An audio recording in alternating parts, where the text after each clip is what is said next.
Hello friends, welcome to my channel. आज हम पढ़ेंगे केमिकल बॉन्डिंग।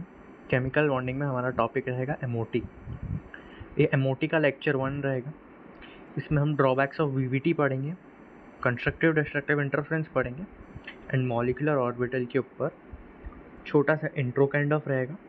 फिर लेक्चर 2 से हम उसको कंटिन्यू करेंगे। तो एमओटी चालू करने से पहले हम पढ़े होंगे वीवीटी के ऊपर। तो वीवीटी फेल हो जाता है तो एक नया थ्योरी आता है जिसको हम बोलते हैं मॉलिक्यूलर ऑर्बिटल थ्योरी। ठीक है, तो वीवीटी कहाँ कहाँ फेल हुआ वो बात करते हैं। Drawbacks of VVT basically. ठीक है, यहाँ पे कुछ पॉइंट्स लिखे हैं, ये इसके बेसिक से पॉइंट्स हैं। ये मैं एक बार रीड आउट कर देता हूँ, उसके बाद डिटेल एक्सप्लेनेशन बताऊँ। It can not explain paramagnetic behaviour of O2। ये O2 का स्ट्रक्चर है, अब बताऊंगा क्या है क्या नहीं। वीवीटी बोलता है कि वो डायमैग्नेटिक है, बट एमओटी बोलता है कि वो पैरामैग्नेटिक है। डायमैग्नेटिक में सारे इलेक्ट्रॉन्स पेयर्ड रहते हैं, but paramagnet attract external magnetic field lines को करता है, तो हम उसको बोलते हैं कि पैरामैग्नेटिक रहता है, और एक्चुअल में भी वो पैरामैग्नेटिक रहता है। ये एक एक्सपेरिमेंट के थ्रू हम बताएंगे। According to VVT, first bond formed is sigma bond, but there are examples where bond formed is pi. Starting से हम कार्बन डबल बॉन्ड को एक एग्जाम्पल कंसिडर कर सकते हैं इस चीज़ के लिए। According to VVT, sigma bond is stronger than pi bond, but there are examples where pi bond is stronger than sigma bond. ठीक है, it doesn't explain independent existence of pi bond in a molecule. It cannot compare ionization energy difference between atoms and molecules. It cannot explain color of a compound. According to VBT, maximum bond formed between two non-metals is 3, but there are examples where bond order is slightly greater than 3. VBT cannot explain the inertness of N2, but VBT cannot explain odd electron molecules और multi centre bonds को भी explain नहीं कर पाता है। ठीक है, तो यहाँ पे हर एक पॉइंट्स के ऊपर डिटेल डिस्कशन है, उसको हम देखते हैं।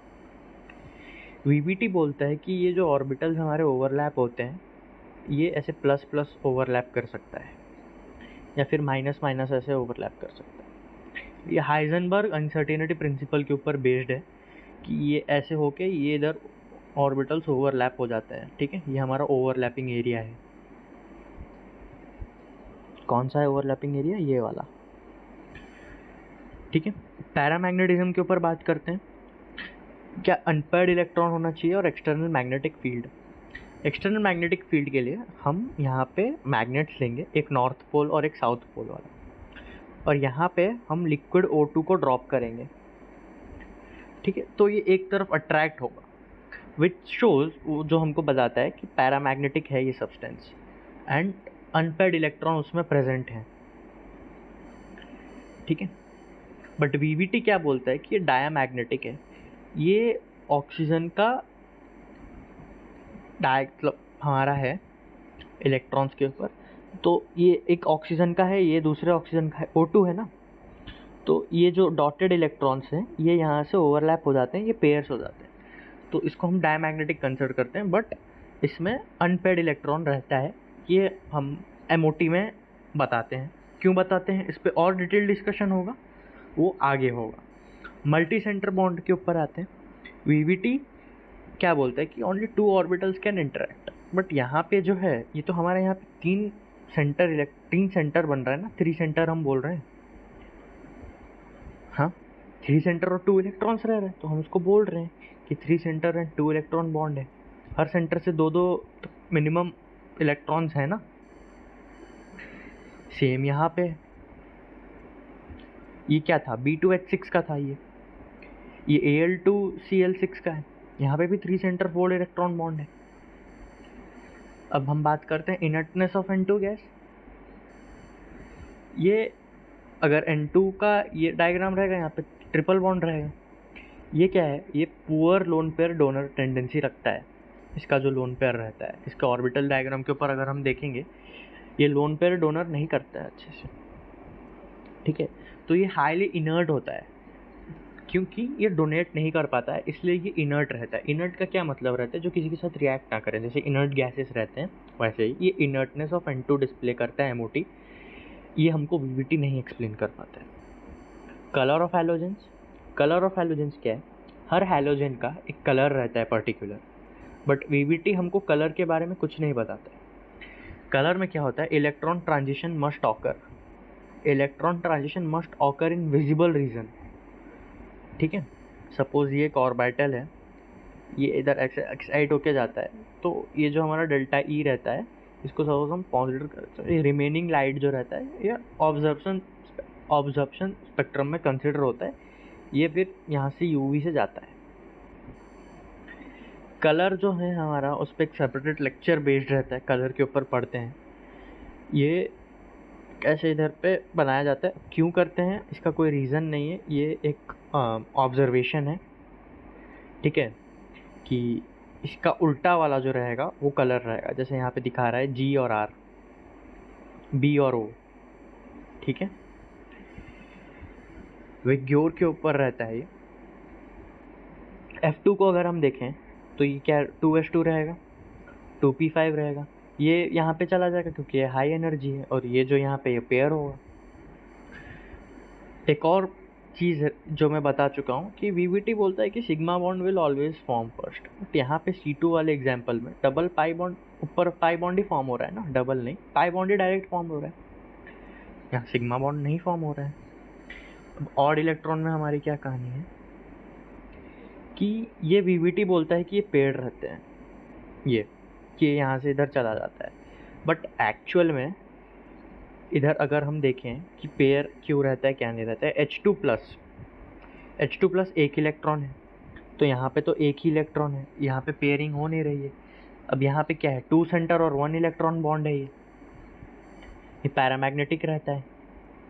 2 सेंटर जो है, ये नंबर ऑफ एटम्स यहाँ पे वही है, इसको हम टू सेंटर ही कंसीडर करेंगे। बैक बॉन्डिंग, ब्रिज बॉन्डिंग में हम पढ़ते हैं ना बॉन्ड, ये 2C 1 सेंटर इलेक्ट्रॉन बॉन्ड और इस टाइप के हम बॉन्ड्स पढ़ते हैं उसमें। तो वहाँ पे हम देखें, अब H2- का अगर हम देखें, इसमें 3 इलेक्ट्रॉन रहते हैं, ये सारे इलेक्ट्रॉन्स हैं। ठीक है, यहाँ पे 2 सेंटर 3 इलेक्ट्रॉन, ये भी पैरामैग्नेटिक रहता है। NO को अगर देखें तो ये सारे इलेक्ट्रॉन्स हैं यहाँ पे, ये क्या रहता है, 1 सिग्मा, यहाँ पे 2 सेंटर और 3 इलेक्ट्रॉन एक रहता है, एक तो पाई और 2 सेंटर 3 इलेक्ट्रॉन रहता है, ये NO है। 1 सिग्मा, वहाँ पे यहाँ पे 1 पाई 2 सेंटर 3 इलेक्ट्रॉन बॉन्ड भी रहता है, जो कि ऑड इलेक्ट्रॉन बॉन्ड है। अब ऑड इलेक्ट्रॉन बॉन्ड ऑर्डर क्या रहेगा कि ये हमको देता है 0.5, ये फ्रैक्शनल बॉन्ड ऑर्डर है। वीवीटी में हम जितना भी पढ़ें वो सारा इंटीजर वाले देता है, बट अगर हम एमओटी में देखें और एक्चुअल में देखें तो बहुत सारे का 0.5 में भी रहता है, अब और भी कोई फ्रैक्शन में रहता है। ठीक है, ये जस्ट एक एग्जाम्पल है।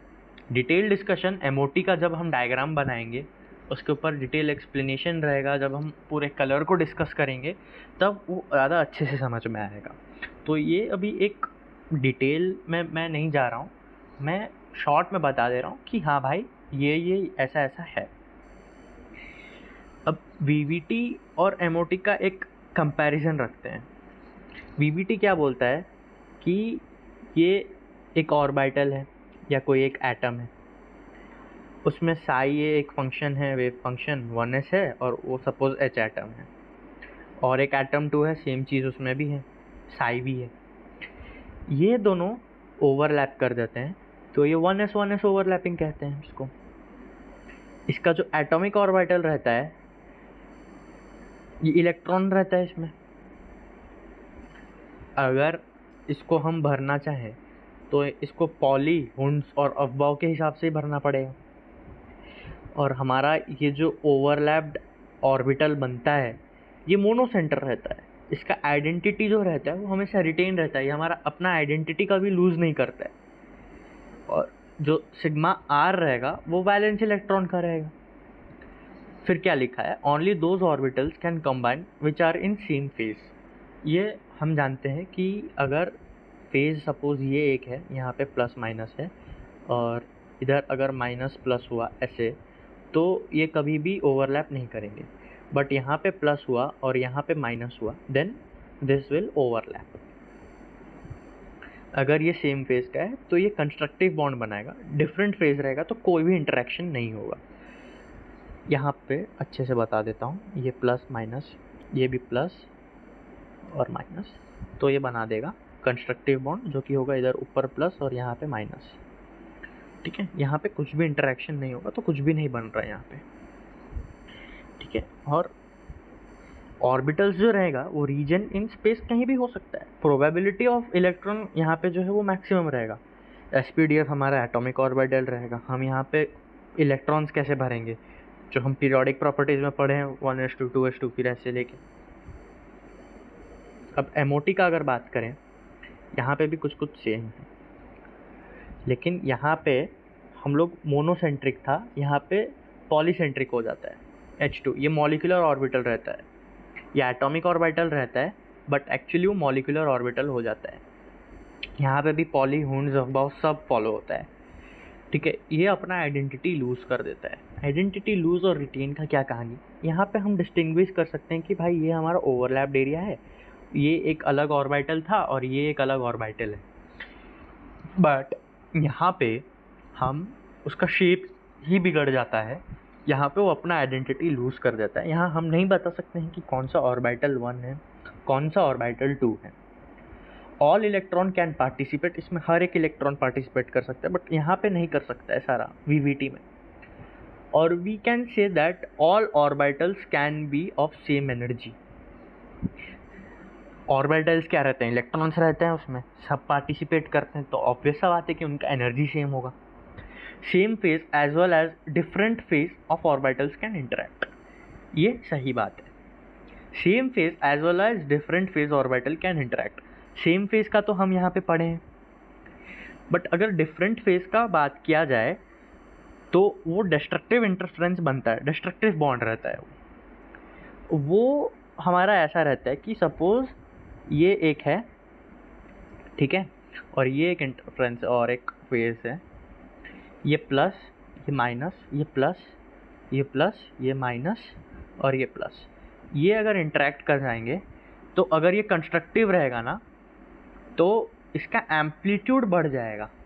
एम्पलीट्यूड मतलब यहाँ एसएचएम में पढ़ते हैं, एम्पलीट्यूड मतलब ये बीच वाले डंडे से लेके उसके ऊपर तक।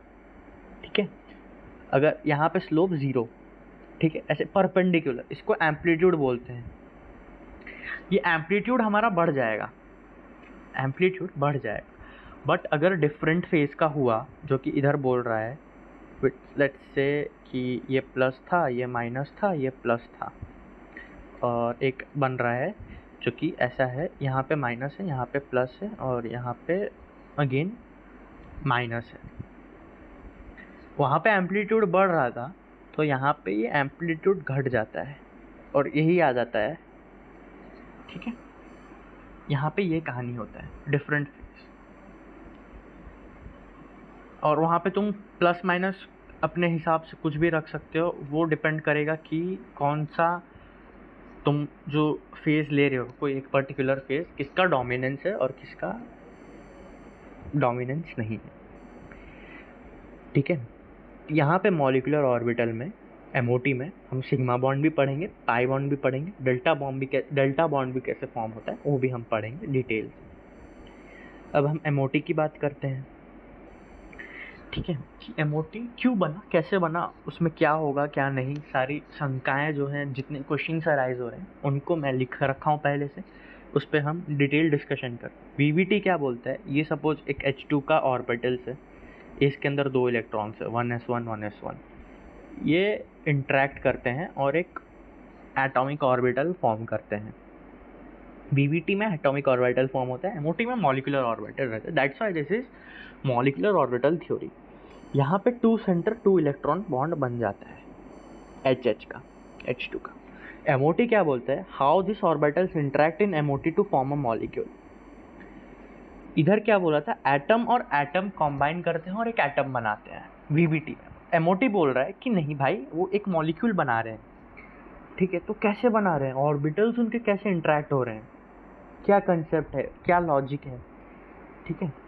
After interaction how many orbitals we should get, कि भाई ये एक बोल सकते हैं ये एक एटॉमिक ऑर्बिटल है। अब हम बेसिकली क्या रहता है कि 2 एटॉमिक ऑर्बिटल रहता है तो वो 2 मॉलिक्यूलर ऑर्बिटल बना देता है, ठीक है। इसमें एटॉमिक ऑर्बिटल्स रहते हैं ना, इसमें क्या था कि ये भी एक एटॉमिक ऑर्बिटल ही है। यहाँ पे atomic plus atomic gives atomic, but MOT में atomic plus atomic gives molecular orbital, not atomic orbital. तो यहाँ पे हमको मिल रहा था जो, उसको हमको काउंट कैसे करना है वो हम इसमें सीखेंगे। How can we study the properties of new orbitals, orbitals जो रहेंगे वो क्या प्रॉपर्टी शो करेंगे, उनका एनर्जी के ऊपर डिस्कशन, साइज़ के ऊपर डिस्कशन, शेप, स्टेबिलिटी, ठीक है। फिर कलर के ऊपर भी डिस्कशन रहेगा कि हाँ भाई वो पर्टिकुलर मॉलिक्यूल वो क्या कलर रहेगा। What should be the name of this orbitals, वो ऑर्बिटल्स को हम नेम कैसे करेंगे। Are the same which we use in VVT and other theories, या इसमें कुछ अलग रहेगा। What are the conditions of interaction of this orbitals. तो ये ऑर्बिटल्स में फॉर्म करने के लिए, इलेक्ट्रॉन्स भरने के लिए, जो भी करने के लिए कुछ थ्योरीज दी गई हैं। उसमें से पहली थ्योरी है LCAO method, which is linear combination of atomic orbitals. ये सारे क्वेश्चंस को रिजॉल्व करने के लिए थ्योरीज हैं, 2 थ्योरीज हैं। उसमें से पहली थ्योरी तो ये है, linear combination of atomic orbitals. It's a mathematical phenomena या फिर मैथमेटिकल टूल या कुछ भी बोल लो, for calculation of molecular orbitals. इससे हम मैथमेटिकल ऑपरेटर या फेनोमेना, मतलब जैसे अगर हमको एक लाइन की इक्वेशन दी हुई, उसका स्लोप निकालना हो तो ये dy/dx हम पुट करते हैं तो हमको स्लोप मिल जाता है। ये एक मैथमेटिकल फेनोमेना है, मैथमेटिकल ऑपरेटर है, ठीक है। सेम वैसे ही LCAO भी जो है, दिस इज अ प्रोसीजर, वो भी एक प्रोसेस है, वो भी एक फेनोमेना है, वो भी एक टूल ही है। By this method, we can define in what ways orbitals can interact and how many orbitals or type of orbitals we will get. तो इस वाले क्वेश्चंस में से ऑर्बिटल्स हम जान जा रहे हैं कि how many orbitals and type of orbitals क्या रहेंगे, ठीक है। तो मोस्ट इम्पॉर्टेंटली ये बात याद रखना कि ऑर्बिटल्स जो हैं वो वेव फंक्शन रहते हैं, उसमें कोई ऑपरेटर लगता है, मैथमेटिकल टूल रखता है तो एक आउटपुट दे देता है, अदरवाइज वो नहीं देगा कुछ। तो LCAO मेथड जो है वो हमको हेल्प करता है वेव फंक्शन के बारे में जानने के लिए, molecular orbitals basically. Number of new molecular orbitals form is equal to number of atomic orbitals combined. मैं ऊपर बताया था कि 2 एटॉमिक ऑर्बिटल्स रहेगा तो 2 मॉलिक्यूलर ऑर्बिटल्स फॉर्म होगा, 3 रहेगा एटॉमिक तो 3 मॉलिक्यूलर फॉर्म होगा। तो जनरलाइज वे में बोल सकते हैं कि n number of atomic orbitals form n number of molecular orbitals, ठीक है। ये 2MO है जो है, ये मोमो मत बोलना भाई इसको, ठीक है। ये मॉलिक्यूलर ऑर्बिटल ही। H2 मॉलिक्यूल के लिए अगर हम देखें 3D में बात करते हैं तो ये एक बेसिकली मॉलिक्यूल समझ के रखते हैं हम XYZ थीम, ठीक है। एक H एटम ले लेते हैं अलग से, इसको साई A डिनोट करते हैं, मैथमेटिकल रिप्रेजेंटेशन 1s1, और उसका भी 1s1। ये इनका एक फेज बनाते हैं। अब ये फेज हमको इस पर डिटेल डिस्कशन करना है, ठीक है। तो अब ये रह सकता है कि प्लस और प्लस, ठीक है, ये कंस्ट्रक्टिव इंटरफेरेंस बनाएंगे, या फिर माइनस और माइनस कंस्ट्रक्टिव इंटरफेरेंस बनाएंगे। प्लस और माइनस नहीं बनाएंगे, माइनस और प्लस नहीं बनाएंगे। मैं ऊपर अच्छे से फेज बना के इसको एक्सप्लेन कर चुका हूँ। एम्पलीट्यूड विल इंक्रीज, मैं ऊपर बताया हूँ, यहाँ पे देख लो। ये जितना एम्पलीट्यूड था ये इंटरेक्ट करके इसका एम्पलीट्यूड बढ़ा है। मैं यहाँ ज़्यादा अच्छे से बढ़ा के नहीं दिखा पाया हूँ, बट हम बोल सकते हैं कि इसका ऐसे बन जाता होगा, ठीक है। लाइक बहुत अच्छा खासा डिफरेंस रहता होगा, मोर देन 2 टाइम्स भी बोल सकते हैं, डिपेंड्स अगेन वेरी बहुत सारे पैरामीटर्स के ऊपर डिपेंड रहता है, ठीक है। और ये A1 इसको बोल देते हैं। ऑफ कोर्स यहाँ जो लिखा है A1 बहुत बड़ा रहता है A2 से, A2 यानी कि जो डिस्ट्रक्टिव इंटरफेरेंस का बनेगा, ठीक है। तो जनरली जो रहता है साई को हम बोलते हैं कि ये सी ए और psi B plus C B plus psi B रहता है। एनसीईआरटी में लिखा हुआ है कि psi A plus psi B लेके बनता है जो हमारा कंस्ट्रक्टिव इंटरफेरेंस रहता है। तो हमको तो यही याद रखना है, ये जो है हमारा, ये हम इग्नोर कर सकते हैं, ये बेसिकली कुछ नहीं है, ये कंट्रीब्यूशन देता है but that's not part of our syllabus. Just बताने के लिए, लिखवाने के लिए, इट्स जस्ट मैं लिखवा दिया हूँ। तो ये एटॉमिक ऑर्बिटल्स हैं, ये फॉर्म करके ऐसे बन रहे हैं। यहाँ पे मैं बता दिया हूँ, ये ऐसा बन रहा है कुछ, ठीक है। अब साई स्क्वायर को अगर हम देखें, Sai A plus psi B इसका होल स्क्वायर रहेगा। अब होल स्क्वायर ये ऐसा रहेगा। ये साई ए स्क्वायर जो है ये बताएगा कि probability of finding electrons in A orbital, या फिर जो भी वो ऑर्बिटल का नाम है। यहाँ पे हम लिखे हैं ना, साई बी मैथमेटिकल रिप्रेजेंटेशन है ये एच ए का, H2 मॉलिक्यूल्स में से एक H का, जिसको हम A नेम कर रहे हैं, ठीक है। अब एक बात ये ध्यान रखना कि हमको साई नहीं बताएगा इलेक्ट्रॉन्स के बारे में, साई स्क्वायर बताएगा, ये बात हमेशा याद रखना। साई का अकेले में इंडिपेंडेंट वैल्यू कुछ नहीं है, वो किसी के साथ जुड़ के मल्टीप्लाई होकर कोई एक वैल्यू रखता है, अदरवाइज वो एक मैथमेटिकल ऑपरेटर टूल उसको कंसिडर कर सकते हैं, ठीक है। ये ओवरलैपिंग इंटीग्रल जो रहता है, ये एक्सटेंट ऑफ ओवरलैपिंग के बारे में ये जो है 2 साई ए साई बी हमको बताता है। और ये पॉजिटिव ओवरलैपिंग है, इधर से पता चल रहा है ये पॉजिटिव साइन से। एक्चुअली ये पूरा ये ऐसे होगा, ठीक है, खाली ये नहीं।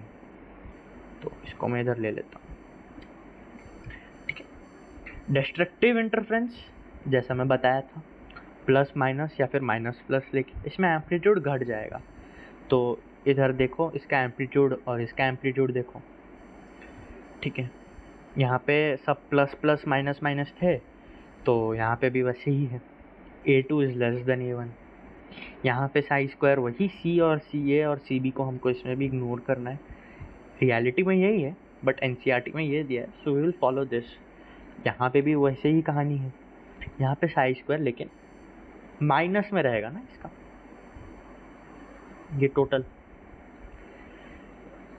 तो ये नेगेटिव ओवरलैपिंग है जो कि डिस्ट्रक्टिव रहेगा, और ये हमको एक्सटेंट ऑफ ओवरलैपिंग के बारे में इतना कुछ खास नहीं बताएगा, पर इससे हम माइनस साइन से हम ये बता सकते हैं कि ये नेगेटिव ओवरलैपिंग होगा। अब एक और चीज़, ये जो साई ए या साई बी है, ये बॉन्डिंग मॉलिक्यूलर ऑर्बिटल बोलते हैं इसको, और जो साई स्टार है उसको हम एंटी बॉन्डिंग मॉलिक्यूलर ऑर्बिटल बताते हैं। बॉन्डिंग और एंटी बॉन्डिंग का क्या मतलब है? बॉन्डिंग मतलब कोई बॉन्ड फॉर्म होना, एंटी बॉन्डिंग मतलब नहीं होना, ठीक है। इसमें कोई नोडल प्लेन फॉर्म नहीं होता है, ये बेसिकली दो न्यूक्लियाई के बीच में ही रहता है जो एंटी बॉन्डिंग मॉलिक्यूलर ऑर्बिटल है हमारा। इसमें इलेक्ट्रॉन डेंसिटी बहुत लो रहता है एज कम्पेयर टू BMO के। रिपल्शन बहुत ज़्यादा रहता है, पोटेंशियल एनर्जी बहुत ज़्यादा रहता है, और पोटेंशियल एनर्जी ज़्यादा यानी एनर्जी ज़्यादा मतलब स्टेबिलिटी कम, ठीक है। तो अब ये सबको लिखते हैं कि इस पे अच्छा खासा बात क्या है। Constructive interference, destructive interference. यहाँ पे अब देखते हैं कंस्ट्रक्टिव। यहाँ पे electron density it is present between 2 nucleus. ये न्यूक्लियस है हमारा यार, ये ऐसा नहीं है कि प्लस और माइनस फॉर्म हो के यहाँ पे प्लस और प्लस बना रहे हैं, नहीं, प्लस माइनस है यहाँ पे ऑलरेडी, कहाँ पता नहीं, बट ये न्यूक्लियस है, ये और ये, ठीक है। यहाँ लिख दिया हूँ मैं न्यूक्लियस। ये electron density is present between 2 nucleus. यहाँ पे अट्रैक्शन फोर्स बहुत ज़्यादा रहता है, पोटेंशियल एनर्जी कम, स्टेबिलिटी भी कम, ठीक है। सॉरी यहाँ पे स्टेबिलिटी ज़्यादा होगा, पोटेंशियल एनर्जी कम है बोल के, ठीक है, जस्ट मिस्टेक।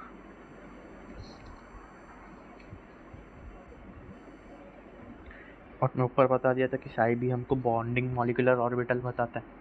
डिस्ट्रक्टिव में मैं बताया था ना, नोडल प्लेन, यहाँ पे इलेक्ट्रॉन फाइंडिंग प्रोबेबिलिटी बहुत कम रहता है, यहाँ पे मिलने का चांसेस कम है। न्यूक्लियस इलेक्ट्रॉन डेंसिटी बहुत कम रहता है न्यूक्लियस में, यहाँ पे इसके बीच में एक रिपल्शन फोर्स रहता है, रिपल्सिव फोर्स, ये प्लस है, ठीक है। यहाँ पे रिपल्सिव फोर्स रहता है, कि ये एज पे रहते हैं, प्लस और प्लस क्या करेगा, एक दूसरे को रिपेल करेगा। वहाँ पे ये दूर दूर में थे। अब यहाँ पे ऐसा नहीं है कि ये दूर दूर जाएंगे और यहाँ पे फिर ऐसा कुछ कुछ फॉर्म होगा, नहीं, ऐसा नहीं है बिल्कुल भी। यहाँ पोटेंशियल एनर्जी ज़्यादा है, स्टेबिलिटी कम है। और साई स्टार हमको बता रहा है एंटी बॉन्डिंग मॉलिक्यूलर ऑर्बिटल की, ठीक है। तो 1s + 1s एक हमको दे रहा है एंटी बॉन्डिंग मॉलिक्यूलर ऑर्बिटल और एक दे रहा है बॉन्डिंग मॉलिक्यूलर ऑर्बिटल। इसके रिप्रेजेंटेशन के ऊपर बात करते हैं। एनर्जी लेवल डायग्राम के ऊपर बेस्ड रहता है ये दो एरोज एनर्जी बता रहे हैं, और ये ABMO और BMO, ये एटॉमिक ऑर्बिटल है, ये मॉलिक्यूलर ऑर्बिटल है, ठीक है, कंफ्यूज नहीं होना है। ये एटॉमिक ऑर्बिटल है AO और ये भी एटॉमिक ऑर्बिटल है AO। यहाँ पे एटम्स हैं, ठीक है, और यहाँ पे मॉलिक्यूलर ऑर्बिटल्स फॉर्म हो रहे हैं। ये कैसा भी हो सकता है, ज़रूरी नहीं है। इसको ऐसे भी बना सकते हैं, ऐसे भी बना सकते हैं। ये ऐसे डिज़ाइन बनाने में कोई ज़रूरत नहीं है, बट हाँ, ये थोड़ा एनर्जी के हिसाब से देखा जाए तो थोड़ा हायर अगर हम जाएंगे तो ये थोड़ा मैटर करता है, बट हमारे लेवल पे ये इतना मैटर नहीं करता है, क्योंकि बेसिकली जेईई में जो भी क्वेश्चन पूछा जाता है मॉलिक्यूलर ऑर्बिटल से, या तो ऑर्बिटल्स के ऊपर रहता है, जो कि हम एटॉमिक स्ट्रक्चर में और भी डिटेल में पढ़े रहते हैं, आइदर वो हमारा यहाँ पे रहता है, या तो बॉन्ड ऑर्डर से पूछता है, या तो फिर मैग्नेटिक नेचर के ऊपर पूछता है, या फिर कलर पूछता है, ठीक है। अब वो यहाँ पे स्लोप वोप कुछ नहीं पूछेगा तुमको। BMO में क्या रहता है, दो पॉजिटिव एटॉमिक ऑर्बिटल इंटरफ्रेंस करके यहाँ पे एक बनाते हैं, और यहाँ से हमारा एक मॉलिक्यूलर ऑर्बिटल जाता है। यहाँ पे इलेक्ट्रॉन डेंसिटी है ये, ठीक है। यहाँ पे no nodal plane is present between two nucleus overlapping zone. तो नोडल प्लेन क्या था, ये यहाँ से दिखा रहा था जो मैं, ये प्लस और यहाँ पे प्लस, ये हमारा ABMO में होता है। यहाँ पे टू न्यूक्लियस के बीच में मोर अट्रैक्शन है, तो यहाँ पे पोटेंशियल एनर्जी कम है, ठीक है। मोर अट्रैक्शन तो पोटेंशियल एनर्जी कम, less attraction to nucleus potential energy ज़्यादा होगा। ABMO के ऊपर यहाँ पे एक प्लस चार्ज प्लस एक इंटरफेरेंस और एक नेगेटिव इंटरफेरेंस, ये फॉर्म करके यहाँ पे एक प्लस और माइनस रहते हैं, जिसको हम बेसिकली ये बोल सकते हैं, ये हमारा यही है, ठीक है। ये जो है माइनस नहीं है यहाँ पे, ठीक है। ये यहाँ पे मैं दिखा दिया हूँ, बट यहाँ पे इलेक्ट्रॉन फाइंडिंग प्रोबेबिलिटी बहुत कम रहता है यार। इसको मैं दिखाने के लिए दिखा दिया हूँ, अब कुछ हटा सकता हूँ मैं यहाँ से, ठीक है, कोई मैटर नहीं करता है। इलेक्ट्रॉन फाइंडिंग प्रोबेबिलिटी कम है। यहाँ पे no nodal plane form and it is present between two nuclei. जो नोडल प्लेन है वो एक ही रहेगा, कोई नया एक का ज़रूरत नहीं है, बट मतलब एक है बोल के नहीं बोल सकते, बट कोई नया फॉर्म नहीं होगा। इलेक्ट्रॉन डेंसिटी कम रहेगा, यानी कि इलेक्ट्रॉन फाइंडिंग प्रोबेबिलिटी बहुत कम है बिटवीन टू न्यूक्लियाई। रिपल्शन यहाँ पे बहुत ज़्यादा है, पोटेंशियल एनर्जी उसके लिए बहुत ज़्यादा हो रहा है, तो स्टेबिलिटी इसका कम है, ठीक है। अब हम एक बार H2 मॉलिक्यूल का मॉलिक्यूलर ऑर्बिटल देखते हैं। मैं बोला था यहाँ पे कि अफबाओ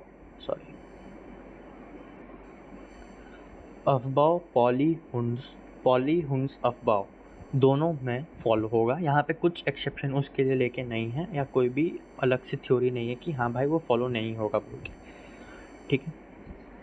एक इलेक्ट्रॉन यहाँ पे, एक इलेक्ट्रॉन H का यहाँ पे, जो भी दो रहेगा उसको हम यहाँ ही लिखेंगे। हम दो ही एटॉमिक ऑर्बिटल्स को लेके पढ़ेंगे, हमारे उससे ज़्यादा का नहीं है, ठीक है। दो एटॉमिक ऑर्बिटल या फिर सिंगल एटॉमिक ऑर्बिटल रहेगा। सिंगल में मतलब मल्टीपल एटम फॉर्म करके कोई एक मॉलिक्यूल रहेगा, जैसे H2 हुआ, O2 हुआ, इस टाइप के रहेंगे, और उसमें इलेक्ट्रॉन्स के साथ खेला जाएगा। इलेक्ट्रॉन एक दे दिया जाएगा, एक ले लिया जाएगा, दो ले लिया जाएगा, दो दे दिया जाएगा। O2 का बात कर रहा हूँ मैं, ठीक है। और दो इलेक्ट्रॉन रहेंगे, तो हम इधर बॉन्डिंग मॉलिक्यूलर ऑर्बिटल में ही पहले भरेंगे। यहाँ पे अभी कुछ भी नहीं रहेगा, और ये जो हमारा रहेगा HH बॉन्ड, यहाँ पे दो इलेक्ट्रॉन की शेयरिंग रहेगी। Two centre two electron bond यहाँ पे फॉर्म हो रहा है, ये टू सेंटर और टू इलेक्ट्रॉन बॉन्ड है, ठीक है। तो आज का लेक्चर यहीं तक का रखते हैं, ठीक है। इसमें हमने काफ़ी चीज़ें पढ़ ली हैं, तो अब क्या करना है, ये क्लास नोट्स इसको अच्छे से पढ़ना है, रीडिंग करना है, क्लास नोट्स अच्छे से लिखना है, कॉपी में नोट डाउन करना है। नोट्स आईओसी में ओसी में बहुत मैटर करते हैं यार, तो नोट्स इसके बहुत सही से लिखने हैं, ठीक है। उसके बाद क्या करना है, हमको एनसीईआरटी की रीडिंग लेनी है, मॉलिक्यूलर ऑर्बिटल थ्योरी की। एनसीईआरटी में जो पॉइंट्स बताए हैं उसको हमको याद रखना है, ध्यान में रखना है, उसके हिसाब से चलना है। मैं यहाँ पे कुछ भी ज़्यादा एक्स्ट्रा बताया नहीं हूँ, जो है हम यहाँ पे आज बहुत ज़्यादा बेसिक बात की है, इसमें से बहुत चीज़ें हमने एटॉमिक स्ट्रक्चर में पढ़ी हुई है, स्ट्रक्चर ऑफ एटम में, पीसी में, ठीक है। और उस